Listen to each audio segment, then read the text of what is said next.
Tudo bom, gente? Prazer estar aqui. Eu venho hoje representar a professora Miraci Agostin, que infelizmente está hospitalizada, não pode estar com a gente aqui, está se recuperando bem, mas não teve condições de estar aqui com a gente hoje. Então eu trabalho junto com ela, ela pediu para mim e é com prazer que eu participo. Eu agradeço André Azul, todo mundo está aqui. Vamos falar rapidinho, sem perder muito tempo. Meu nome é Juliano Napoleão, eu sou professor de Direito Constitucional, de Direitos Humanos e responsável pela coordenação de planejamento e gestão do Cidade Alteridade, que é um projeto de pesquisa interdisciplinar e interinstitucional.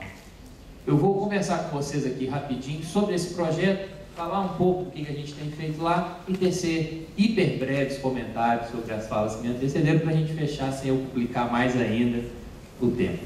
Muito bem, olha só, o Cidade Alteridade, ele é uma iniciativa conjunta da UFMG com a Universidade de Coimbra, o Centro de Estudos Sociais da Universidade de Coimbra, e tem a coordenação geral da professora Miraci Agostin com a equipe brasileira e do Boaventura de Souza Santos na equipe portuguesa.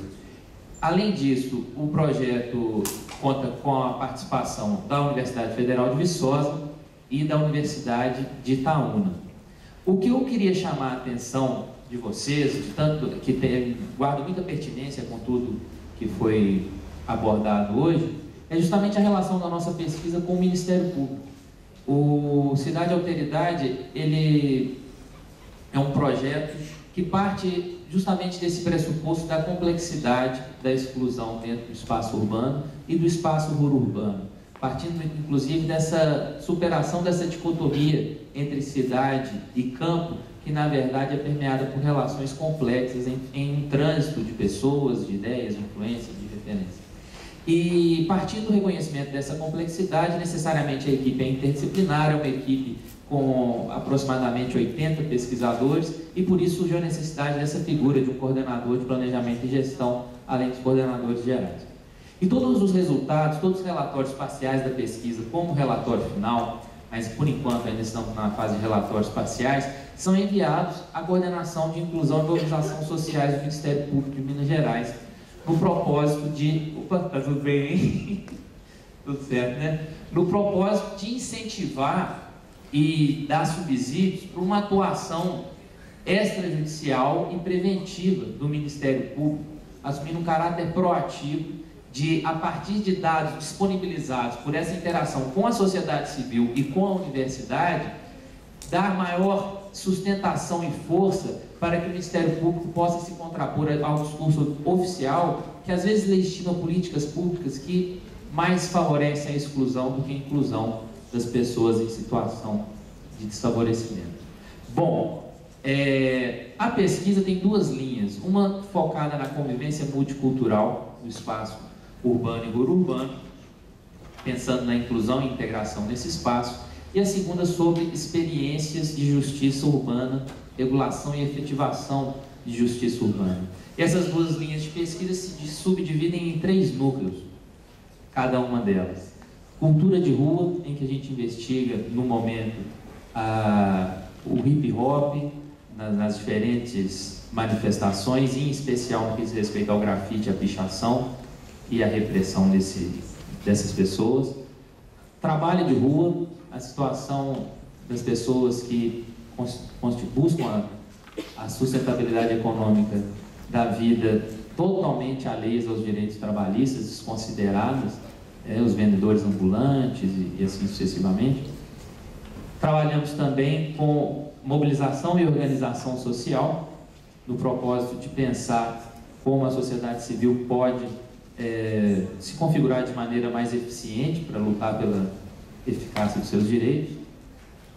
E no que diz respeito à segunda linha, em que a gente pensa em experiências de justiça urbana, nós temos também 3 núcleos.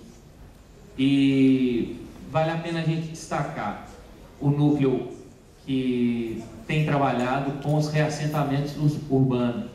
E a gente tem investigado as consequências do projeto Vila Viva aqui em Belo Horizonte, no que ele tem se apresentado aí como excludente, expulsor da cidade. Bom, eu queria muito me alongar aqui, falar dos demais núcleos, conversar bastante sobre Cidade Alteridade, e para isso eu me coloco à disposição de vocês no meu e-mail pessoal, que é e-mail do juliano@gmail.com, sem mistério, facinho de guardar, e-mail do juliano@gmail.com, e também pelo e-mail institucional de Cidade Alteridade, que é org@cidadealteridade.com.br. Beleza? E-mail do juliano@gmail.com e org@cidadealteridade.com.br. Bom, para completar minha participação aqui, eu queria mencionar que me chama muita atenção em tudo que a gente conversou, principalmente nas últimas duas falas, dois processos. O primeiro, o de naturalização da exclusão social, e o segundo, a necessidade de politização da vida pública e da vida privada também. E há uma relação entre esses dois. O processo de desnaturalização da exclusão social, de todos os desastres decorrentes dessa exclusão, passa necessariamente pela politização da vida.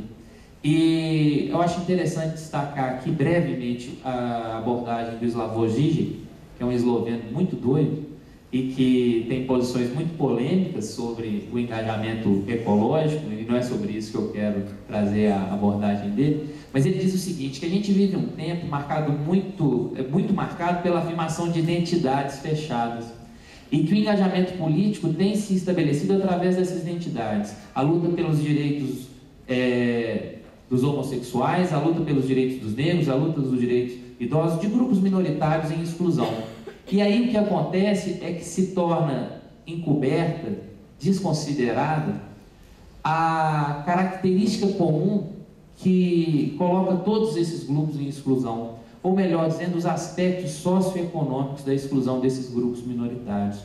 Deixa de se perceber como consequência do sistema capitalista e do modo de produção que a gente adota, necessariamente explorador e excludente, a exclusão, e que passa a ser afirmada como exclusão cultural ou identitária. E aí ele diz, é ridículo imaginar uma mulher pedindo tolerância ao homem, ou um negro pedindo tolerância ao branco. A questão não é de tolerância cultural, a questão é de inclusão, de reconhecimento da legitimidade existencial do outro e de participação plena na vida com dignidade. Muito bem, é isso aí, fico à disposição de vocês no e-mail, muito obrigado pela oportunidade de conversar com vocês, um abraço, passa a palavra aí para a gente tocar o barco.